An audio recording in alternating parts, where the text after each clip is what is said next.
Usually when we talk about like a medical diagnosis, there's this underlying expectation of precision. Oh, absolutely. It feels like engineering. Right. If you fall and break your arm, you go to the hospital, the X-ray shows that jagged white line on the screen, and the doctor just points at it and says, well, there it is. Yeah, it's entirely binary. I mean, broken or not broken. Exactly. You have a visible cause and an undeniable effect. And, we find immense comfort in that kind of categorization. We really do. It makes sense to us. But then you step out of the hospital and look at the broader world, right? The landscape of societal development, the rise and fall of entire civilizations. And suddenly that X-ray machine feels completely useless. So useless. We look back at history and it just looks murky. It feels like a totally chaotic, randomized sequence of events. Just a war here, an economic collapse there. Yeah, and some unpredictable human behavior sprinkled in. We tend to think of human history as just a series of accidents. Right, but there's a framework that fundamentally challenges that assumption. And that's what we're getting into today. We are looking at a concept that has been described as the end of the affair. A very heavy title. It is.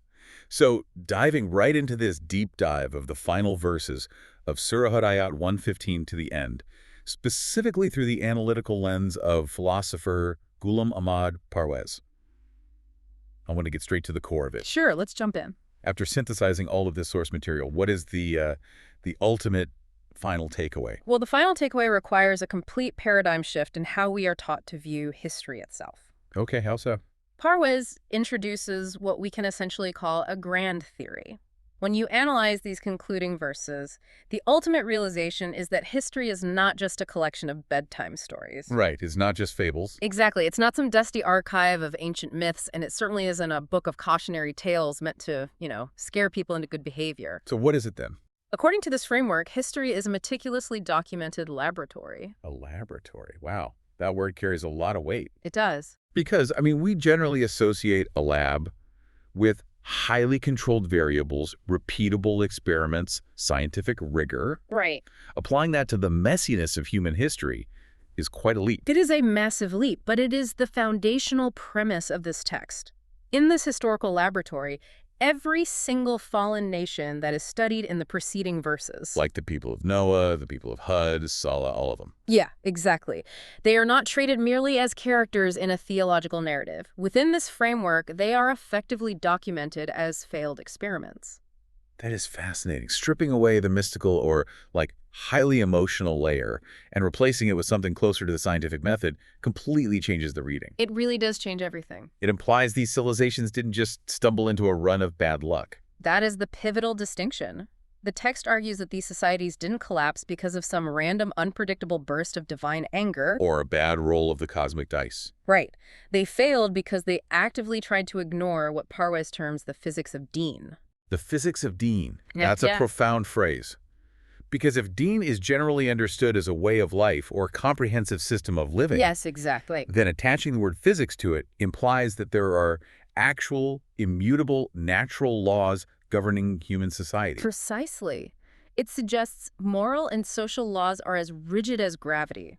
Wow. Think about it.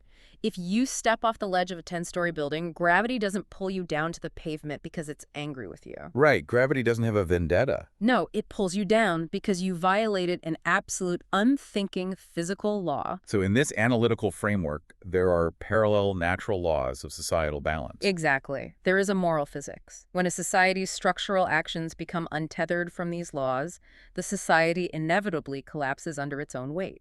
It's just pure cause and effect. Nothing more, nothing less. Well, that sets the overarching mission for our deep dive today. We are going to explore the grand finale of this historical laboratory. To decode those scientific, social, and linguistic principles. Right, the principles that supposedly decide whether a civilization thrives or collapses. We have to look at the anatomy of societal failure. And, perhaps more crucially, the blueprint for reconstruction. Yeah.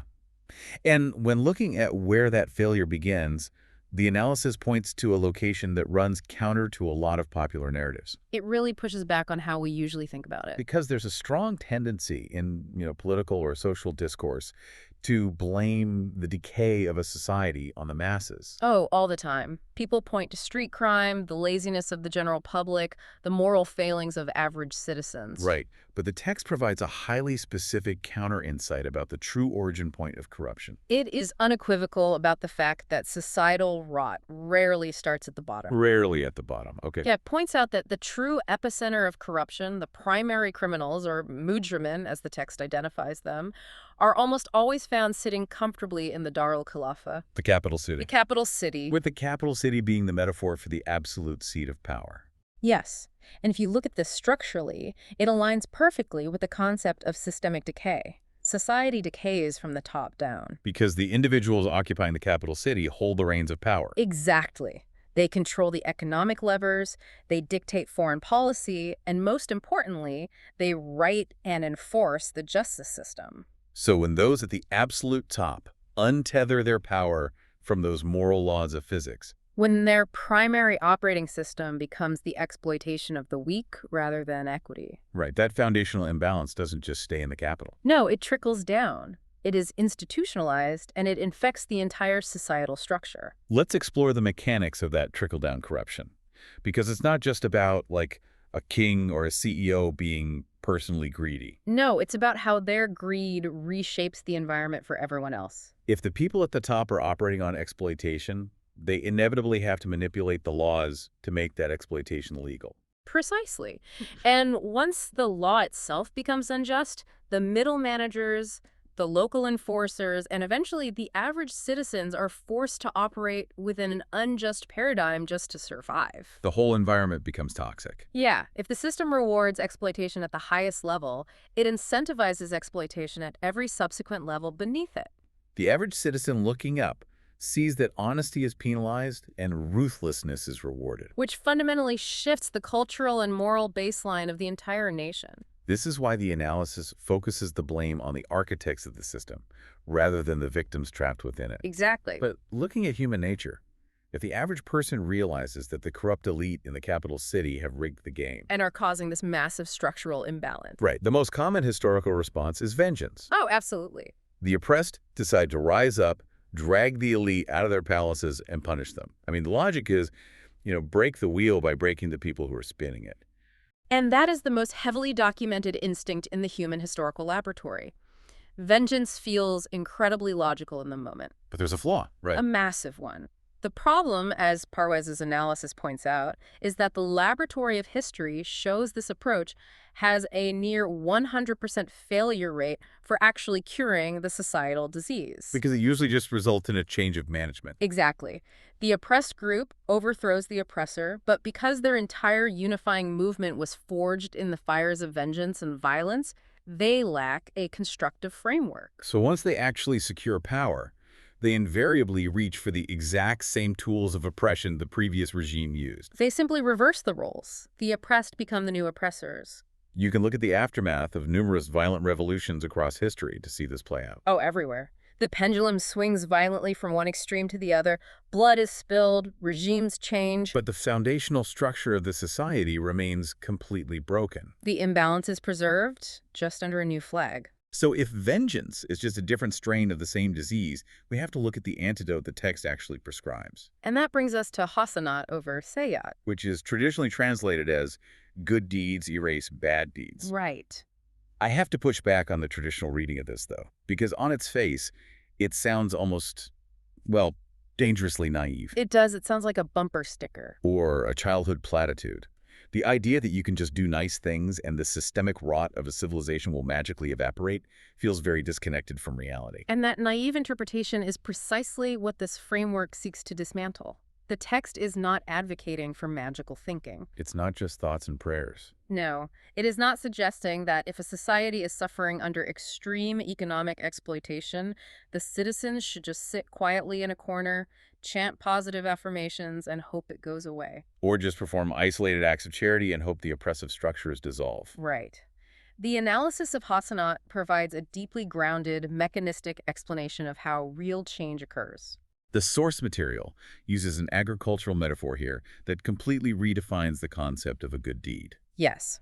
So think of a farmer who inherits a completely ruined, chaotic field. Okay. The land is full of deep ditches, hard, unyielding clumps of dirt, and jagged rocks.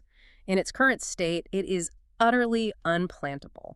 So this field represents the society riddled with corruption and injustice. Exactly. The unevenness, those deep ditches of poverty, and the hard clumps of concentrated wealth and power represent the Sayyiat. The bad deeds. Right. They are the systemic imbalances, the accumulated bad deeds of the society. Now, you cannot fix a field in that condition by standing on the periphery and simply being angry at the bumps. No, that accomplishes nothing. And you certainly can't fix it by taking a sledgehammer and smashing individual clumps of dirt one by one in a fit of rage. Which brings us back to the vengeance approach. Smashing the dirt just leaves you with a different configuration of unplantable, chaotic earth. So what does the farmer actually do? To prepare the field for new life, the farmer has to utilize a heavy piece of agricultural equipment, a sufaga, or a leveling plow. A heavy plow. Yes. They must actively, physically run that heavy plow over the entirety of the earth. It requires massive, sustained, constructive action. You are literally dragging the soil from the high points and distributing it into the low points. Exactly. Leveling out the unevenness so that a balanced, uniform surface is created where new seeds can finally take root. So within this framework, the Hasanat, the good deeds, are not just polite manners or isolated acts of charity. They are the plow. They are heavy, constructive, systemic actions. Yes. It implies building equitable economic structures where there is exploitation. It means establishing robust justice systems where there is currently oppression. You are physically altering the institutional landscape of the society to balance out the Sayyiat. Good deeds erase bad deeds through the process of structural replacement. You cannot leave a vacuum. You have to actively build a functional, balanced system that is so robust it outcompetes and ultimately replaces the broken, uneven system. It is heavy, exhausting engineering. It really is. And running a heavy plow over hardened earth requires a monumental amount of kinetic energy. I mean, the dirt doesn't want to move. No, it resists. The entrenched powers in the capital city are not going to politely hand over the keys to the tractor. Definitely not. They benefit from the unevenness of the field. They live on the high points. So the moment you start pushing that plow, the friction is going to be intense.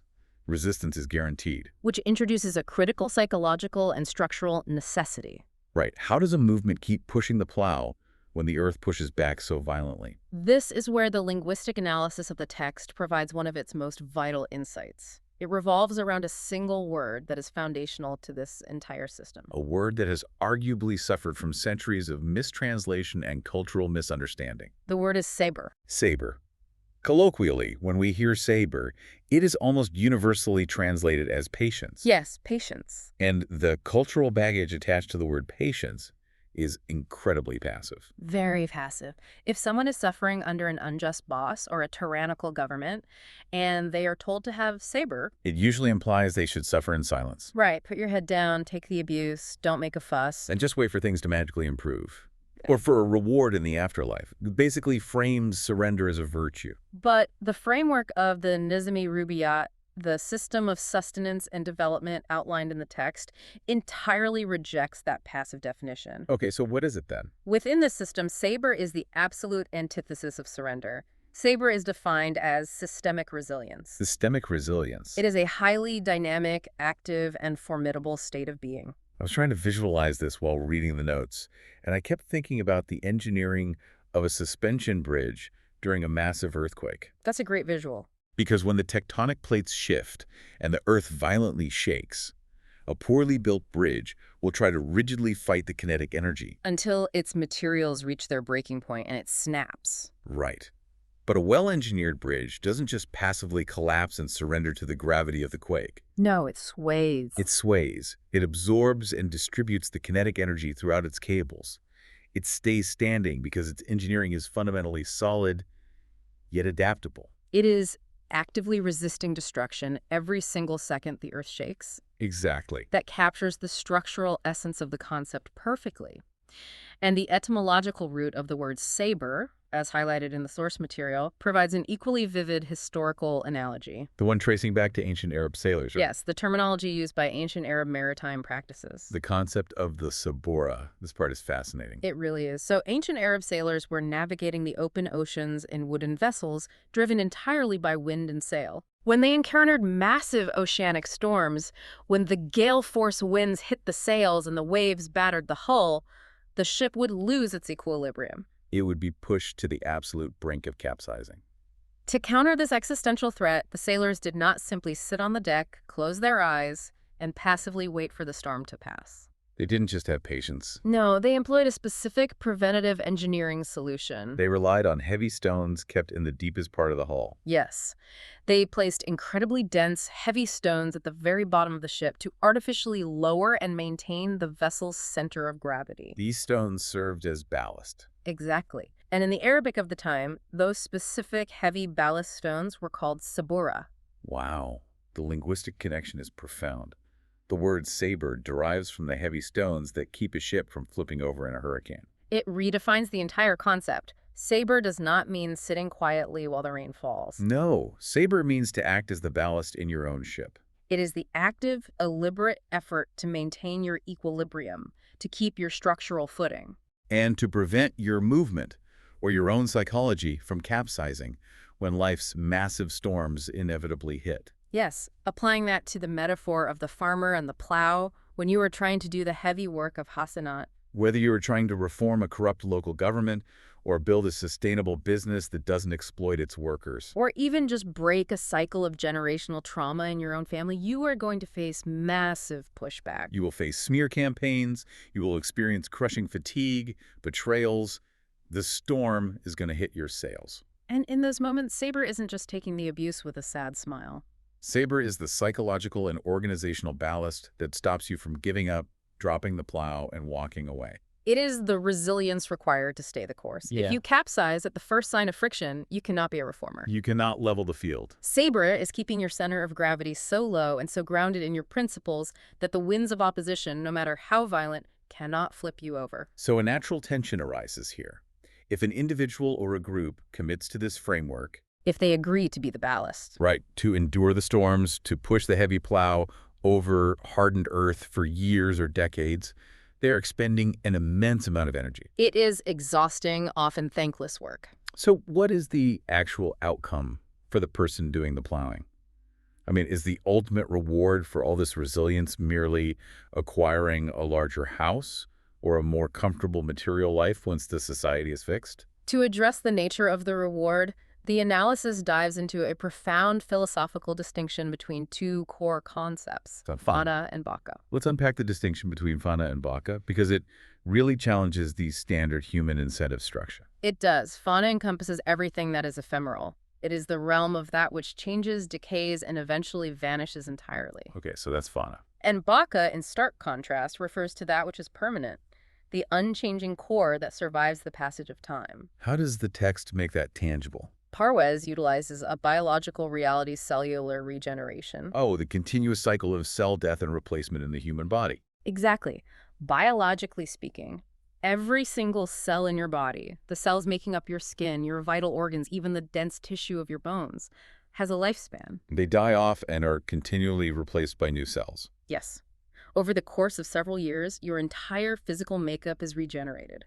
Wait, really? The physical body you occupied a decade ago literally no longer exists in the material world. It has completely vanished. Your physical form is the ultimate example of Fana. It is in a perpetual state of flux and decay. So if we take that biological fact to its logical, perhaps slightly absurd conclusion, it creates a strange paradox regarding personal responsibility. Oh, so. If the physical cells that made up my body 5 years ago no longer exist, and I am biologically a completely new entity, Yeah. I could theoretically walk into a bank and refuse to pay back a loan I took out 5 years ago. I see where you're going with this. I could argue that the physical person who signed the contract is gone, and this new collection of cells doesn't owe them a dime. Well, the bank's legal department would not be particularly receptive to that argument. Obviously not. But the absurdity of the scenario highlights the exact point the text is making. Right. The legal system holds you accountable, your family holds you accountable, and most importantly, your own memory holds you accountable. Because we intuitively recognize that beneath the constantly shifting physical cells, beneath the fauna, there is an unchanging self, There is a continuous thread of identity, a consciousness, an inner core that remained absolutely constant regardless of the biological turnover. And that continuous permanent inner self is what the text identifies as Baqa. Exactly. The physical body acts strictly as a temporary vessel, while the identity, the consciousness, is the permanent passenger. Okay, so overlay this concept onto human actions. Let's do that. Think about the fundamental motivation for engaging in the exhausting work of Hasanat. A plowing. Right. Material wealth, property, social status, physical comforts, all of these elements belong strictly to the realm of fana. Because they are physical, they are subject to change, they decay. And they can be violently taken away by a shift in the economy or a natural disaster. So accumulating those things cannot be the ultimate point of the struggle. They are recognized as necessary utilities. The text is highly pragmatic. It does not advocate for extreme asceticism. Material resources are vital tools. Yes, you need a strong, well-fed horse to complete a long journey. You need food, secure shelter, and economic stability to function effectively in the world and to push that plow. But those resources are merely provisions for the journey. They are not the destination itself. Exactly. The true, lasting wage of constructive action is the permanent development of your own inner self. The cultivation of the Baqa. Yes. When a person actively chooses to engage in just constructive action, when they maintain their saber in the face of immense pressure, they are actively fortifying their permanent identity. They're evolving their own consciousness. And that internal moral development cannot be destroyed by a storm. It cannot be confiscated by a corrupt government, and it does not decay over time. It is the permanent retention of your moral and spiritual evolution. The paradigm shifts completely then. You aren't pushing the plow primarily to ensure you get a larger share of the wheat harvest. No, you are pushing the plow because the intense physical and moral effort required to push it fundamentally transforms the farmer. The struggle itself is what builds the permanent self. The effort is the architecture of the soul. As structurally sound as this framework is, a listener might be feeling a sense of deep exhaustion right now. I wouldn't blame him. Because we are talking about heavy plows, violent storms, resisting systemic corruption, and constantly working on the evolution of the self. It's a lot. It prompts a massive, overarching theological question that humanity has wrestled with for millennia. Which is? If God is all-powerful and the designer of this entire system, why is the world so incredibly messy? It's the ultimate question. Why design a system that requires so much agonizing heavy lifting? Why not simply design human beings to automatically do the right thing, to cooperate seamlessly, and bypass all this conflict entirely? You are arriving at perhaps the most critical philosophical juncture in the entire surah. Okay, let's get into it. The text does not shy away from this question. It addresses the underlying design of humanity directly in Ayat 118. And what does it say? The verse states, "If your sustainer had willed, he could have made mankind one community, but they will not cease to differ." They will not cease to differ. That phrasing is striking It is. because it doesn't present human conflict as a temporary mistake that will eventually be ironed out. It presents differing and the conflict that inevitably arises from it as a guaranteed constant. It is an explicit acknowledgement of the system's design. To understand why this is the case, the analysis draws a sharp contrast between human beings and the rest of creation. Oh, so. The text points out that God actually did create billions of entities that follow their instructions flawlessly, without the slightest deviation or need for heavy lifting. Right, like the physical universe, the animal kingdom. Consider a goat grazing in a field. It eats the grass. It does not experience an existential crisis debating the morality of consuming plant life. No, it just eats. A lion hunts its prey. It feels no guilt. It doesn't hold a trial. It simply executes its biological imperative. And the planets maintain their orbits around the sun with terrifying mathematical precision. Exactly. They operate entirely on hardwired instinct and immutable physical laws. They possess zero capacity for moral choice, and therefore, they never deviate. In a functional sense, they are perfect. But human beings were granted a completely different operating system, a unique attribute that serves as both our greatest gift and our heaviest burden. The freedom of will and intention. Yes. If you think about it through the lens of modern technology, you could engineer a highly advanced robot and program its code so that it perfectly serves hot meals to unhoused populations every single day. And it would never mess up. A robot will never oversleep, will never steal a portion of the food for itself, and it will never complain about the work. It operates flawlessly. But no one would look at that robot and describe it as a moral being. Exactly. It's just executing lines of code. Hmm. The action has zero moral weight because the robot had no ability to choose otherwise. A forced good deed is effectively meaningless. If humans were forced to be perfect, we would just be biological robots. So for an action to carry genuine moral weight, for it to actually contribute to that permanent development of the inner self, the Baka we discussed earlier, it must be chosen freely. And this introduces the inescapable mathematical reality of free will. Right. The moment you grant a conscious being the autonomous power to choose to do good, you must, by definition, simultaneously grant them the power to choose to do evil. Because the architecture of free choice demands the existence of both options. You cannot possess the capacity for genuine virtue without also possessing the capacity for profound corruption. So when the verse says, they will not cease to differ, it's confirming that because we possess this autonomous free will, disagreement and the potential for friction are hardwired into the human experience. Conflict, differing perspectives, and the agonizing potential for individuals to make highly destructive choices are not a glitch in the software of humanity. They are the defining feature of human freedom. Yes. The overarching design was never to force humans into a state of robotic compliance. The design, as analyzed here, was for humans to autonomously choose to align with the law. To voluntarily adopt the physics of Dean. Because their own rigorous intellect, their observation of the historical laboratory, and their lived experience demonstrate unequivocally that is the only system that sustains life. We have to arrive at the truth voluntarily. Through the messy process of trial and error, rather than being biologically forced into it. The value of the destination is derived entirely from the freedom to have chosen the wrong path. This brings up a painful contradiction, though. We possess this incredible engine of reason. We do. We have the freedom of will. We have access to the meticulous laboratory of history, which clearly displays the ruined columns and collapsed economies of societies that ignored the moral physics. The data is all there. So why do human societies perpetually repeat the exact same catastrophic mistakes? Oh, baffling. Why do we look at the failed experiments of the past, nod our heads, and then immediately proceed to build the exact same corrupt capital cities with the exact same imbalances? That is the core tragedy of the human condition, and the text explores this phenomenon by dissecting the anatomy of a numb society. A numb society. The analysis details how societies do not usually collapse because they lack data. They collapse because they systematically blind and deafen themselves to the data they possess. Oh, I see. The text repeatedly utilizes the imagery of populations whose hearts do not understand, whose eyes refuse to see, and whose ears are incapable of hearing. But it is clearly not referring to a sudden epidemic of physical blindness or physical deafness. No, it is diagnosing a state of severe sensory and intellectual numbing. Okay. To illustrate the mechanics of this numbing, the analysis provides a visceral, almost clinical example. Imagine a sudden, deafening gunshot going off in an enclosed room. A clear, undeniable signal of immediate danger. Right. Under standard physiological conditions, the sound waves of the gunshot impact the eardrum. The ear instantaneously transmits an electrical signal to the brain.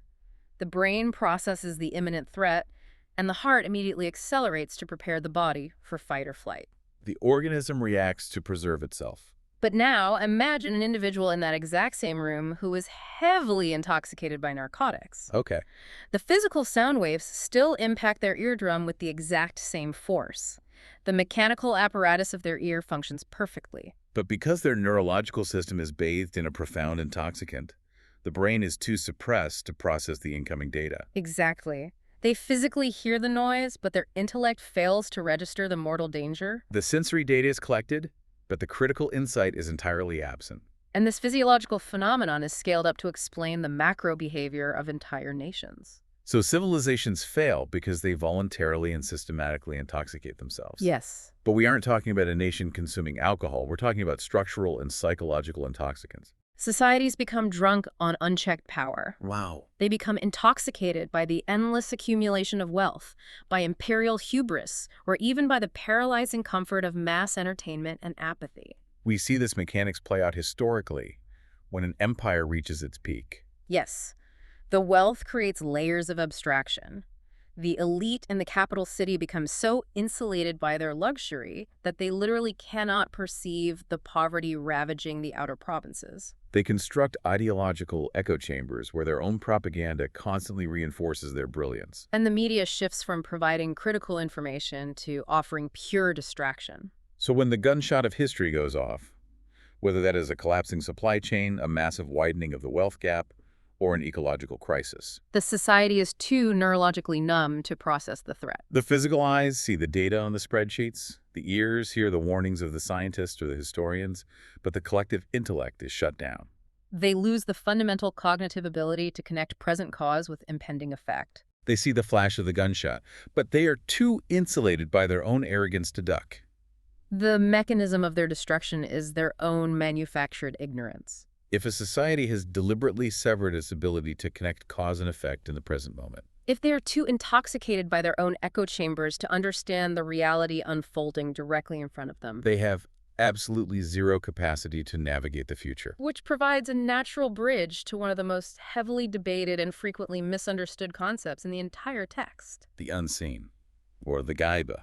Yes, the concluding verse of Surah Hud explicitly references the gaib, the unseen of the heavens and the earth. It is crucial to demystify this term immediately, because when a modern listener hears the word unseen in the context of a religious or ancient text, the cultural conditioning is to instantly categorize it as mystical. Right, we imagine ghosts, hidden spirits, parallel dimensions. Angels operating behind the clouds, things that are inherently spooky, magical, and entirely inaccessible to human reason. But that mystical, esoteric interpretation is precisely what Parwez's framework vigorously argues against. So what is it? If we remain consistent with the overarching theme of the text, the physics of deen, the idea of history as a rational, observable laboratory, then the unseen cannot be spooky magic. It must be entirely logical. Exactly. In this framework of social physics, the gaib simply and profoundly refers to the future consequences of our present actions. The text utilizes a brilliant metaphor here to ground this concept in observable reality, the metaphor of the seed. Think about it. If you place a tiny, hard, dry seed in the palm of your hand and examine it, what are you actually observing? To the naked physical eye, it is nothing more than a lifeless speck of matter. But locked inside the genetic code of that tiny seed, currently completely unseen and inaccessible to your physical vision, is the massive, sprawling, complex architecture of the tree it will one day become. The towering tree, with its branches, leaves, and fruit, is the gaib of the seed. It is the inevitable mathematical future consequence that is perfectly encoded within the present observable object. So the unseen isn't some alternate magical dimension. The unseen is simply the harvest that hasn't broken through the topsoil yet. Exactly. And to perceive this unseen requires a highly specific cognitive skill, which the text defines as basirat. Or deep, penetrating insight. Right. A person completely ignorant of agriculture looks at a seed and sees only a pebble. But a master farmer, a person possessing basirat, understands the absolute, unforgiving law of the seed. They know with scientific certainty that if you place a bitter, poisonous seed into the soil, you are inevitably going to reap a bitter, poisonous harvest. It does not matter how fervently you stand over that patch of dirt and pray for sweet grapes. It does not matter how many complex rituals you perform or how positively you think about the soil. The biological laws of nature, which are synonymous with God's laws in this framework, are absolute and unbending. You can map this directly onto the behavior of nations. Like when the architects in the capital city pass unjust legislation, or when a society normalizes the exploitation of its most vulnerable citizens. Or when an economy is built entirely on unsustainable extraction, they are actively planting toxic seeds into the societal soil. The actual collapse of their civilization might be decades away. The ruin is currently gaib. It is unseen to the intoxicated masses who only see short-term profits. But an individual equipped with basirat, someone who understands the moral physics of the laboratory, looks at the policies being planted and says, I don't need mystical powers or a crystal ball to predict your future. I understand the physics of the harvest. I know exactly what this is going to grow into. The destruction is currently hidden beneath the soil of time, But because the universe operates on cause and effect, the catastrophic consequences are mathematically inevitable. Understanding the absolute inevitability of this harvest brings us to the grand climax of this entire deep dive. It really is the culmination of everything. After meticulously laying out this comprehensive grand theory framing history as a rigid laboratory, explaining the necessity of acting as the heavy ballast of Sabr, unpacking the profound burden of human free will, and detailing the absolute physics of cause and effect, Prophet Hud delivers his final, concluding challenge to the entrenched powers of his society. the final phrase is, "Wait, if you will, we too are waiting." Wait, if you will, we too are waiting. It is critical that we analyze the tone of this statement, because if a person reads that sentence in isolation, stripped of the massive theoretical framework we just built, it sounds deeply antagonistic. It does. It sounds like a petty threat. It carries the tone of a defeated person shaking their fist and saying, "Just you wait, God is going to punish you." It feels angry and vindictive. But understanding the true tone of this verse is essential to grasping the entire philosophy. It is absolutely not an angry curse. It is not a vindictive threat born of powerlessness. No. Parwez describes this closing statement as the ultimate pragmatic test. It is a profound, serene expression of supreme intellectual and empirical confidence. A pragmatic test. It is the equivalent of a scientist saying, "Let's run the experiment and observe the data." That is precisely the energy of the statement. What Prophet Hud is essentially communicating to the corrupt establishment, the architects of the uneven field, is this. You have your operating program. Yes, your system is fundamentally based on exploitation, the accumulation of power, and a complete disregard for the natural laws of societal balance. And I have my operating program, which is based on the physics of Deen, on constructive Hasanat, and adherence to the moral law. We understand that we cannot force you to change because free will is the design of the universe. Furthermore, we refuse to engage in your destructive cycle of vengeance and violence. So let us simply run our respective programs simultaneously in the laboratory of the real world. You plant your seeds, and we will plant ours. And let us calmly wait. Let us wait and allow the passage of time to reveal whose system possesses the structural integrity to survive. It is a breathtaking assertion that fundamental truth does not need to shout to be heard. It doesn't need to resort to violence or force compliance to prove its validity. It simply requires the passage of time to prove itself through observable results. It is arguably the ultimate mic drop moment in the historical record. It is visionary. It is intellectually triumphant because it strips away all the rhetoric and emotional manipulation, leaving only the raw data of survival. It brings the entire massive concept of history as a laboratory full circle. The results of the societal experiment will invariably speak for themselves. Synthesizing everything we've unpacked today reveals an incredibly cohesive architecture for understanding human civilization. It really does tie everything together. We began by completely shattering the illusion that history is a random series of accidents, reframing it instead as a rigorous, observable laboratory that proves the existence of a moral physics.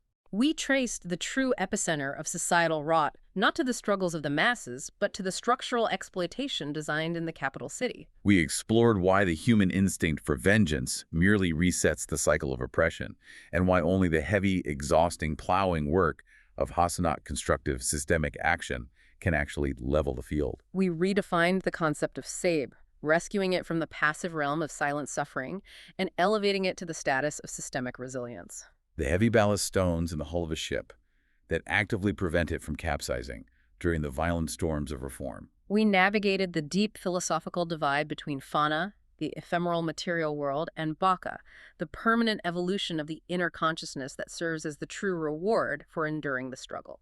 We tackled the heavy theological burden of free will, understanding that the friction of human differing is not a flaw in the system, but the necessary condition that gives moral choice its value, preventing us from living as mere biological robots. We examine the tragic anatomy of how wealthy, hubristic societies intentionally intoxicate themselves, numbing their intellects until they are entirely incapable of connecting the gunshot of cause with the impact of effect. And finally, we grounded the mystical concept of the unseen, the gaib, defining it logically as the inevitable future harvest of today's present actions. Which culminates in that ultimate, serene, pragmatic challenge. Run your program, plant your seeds, and let the relentless march of time reveal the victor. When viewed in its totality, it provides an astonishingly comprehensive and pragmatic lens through which to evaluate not just ancient history, but our current global trajectory. It provides clarity where there is usually only noise. And this immense framework leaves us with a final, highly personal thought that I want to offer directly to you, the listener, to mull over as you step back into your day. A final thought for the road. If we accept that the unseen is not magic, but simply the inevitable mathematical future consequence of today's actions, and if we accept that history and our own lives are an active laboratory, then take a hard look at the seemingly insignificant daily habits, the quiet moral compromises, and the structural decisions you are executing right now. Whether it is in your personal relationships, the culture of your workplace, or how you engage with your community. You are at this exact moment planting seeds in the dark soil of the present. The ultimate question the text demands you ask yourself is this: when the harvest finally breaks the surface, when the unseen inevitably blossoms into your tangible reality, will you be thrilled with the canopy you have grained to live under? Or will you be standing bewildered in the ruins of your own failed experiment? The absolute laws of moral physics are already in motion. We are all just waiting for the results. Thank you for joining us on this deep dive.